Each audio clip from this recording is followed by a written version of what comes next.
How do you see yourself when you look in the mirror? And I don't mean like how many gray hairs do you have? How many new wrinkles do you have?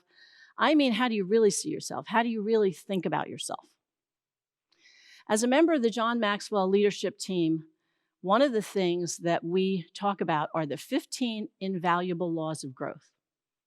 My favorite law is the law of the mirror because we get to take a really good look at the inside and think about what it is that we say to ourselves on a daily basis, how we think about ourselves on a daily basis.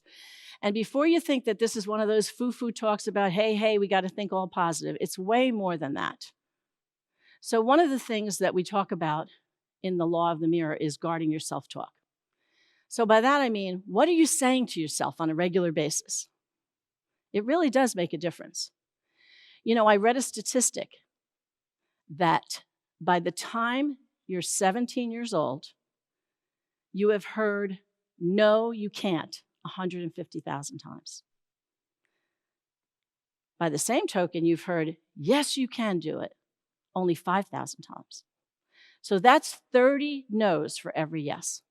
So it's a wonder that we do that to ourselves. You know, we have a running dialogue on a regular basis. Do you ever walk around during the day and you're thinking of all the things you have to do and all the things you want to say to somebody, a meeting that's coming up, and we just have this constant dialogue. And then we start with the self-doubt of things that we don't, maybe I better not say it that way. Maybe I better not do this. It's something that we do. We all do it. One of my favorite motivational speakers is Zig Ziglar. And he said, it's impossible to consistently behave in a manner that's inconsistent with how you see yourself. And I believe that's true. The other thing we do is we compare ourselves on a regular basis, right? Don't we do that? I mean, I know as a woman, a lot of women do that. I'm sure that men do it as well. But we are constantly worrying about her kids do this different than my kids. They have a nicer car than that. My business didn't start as quickly as hers did. All these kind of things. She's prettier, she's skinnier. We do it all the time. And the thing is that what happens when we do that is we start to perceive other people as better than us. And that's very discouraging. Or we can go to the complete opposite.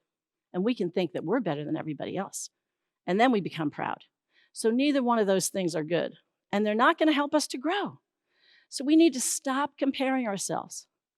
I heard a great quote years ago, and I don't remember who it was that said it, but I always remembered it. It said, stop comparing your beginning to someone else's middle. And that made so much sense to me because I do that all the time. I am constantly looking at my business, at other entrepreneurs and saying, oh, well, she's here with her business, she's making more money, or, her kids got to this place before my kids. And the reality of it is that they're far ahead of me. I'm not there yet. And so we have to remember that. We really have to think about ourselves as far as today, what did I do today that was better than yesterday? How am I moving forward with my life today that was different than yesterday? And compare yourself to you and you alone.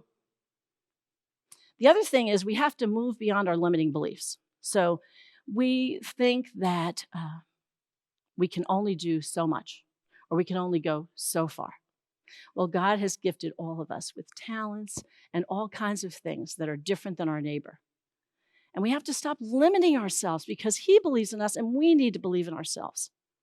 There's an old comic strip named Shoe. I don't know if you're old enough to remember him, but he was pitching a baseball game one day, and the catcher said to him, have faith in the curveball.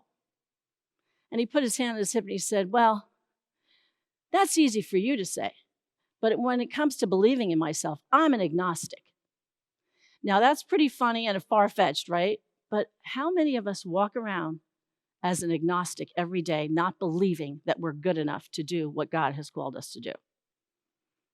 So some of the things that you can do to help combat that are, first, identify it.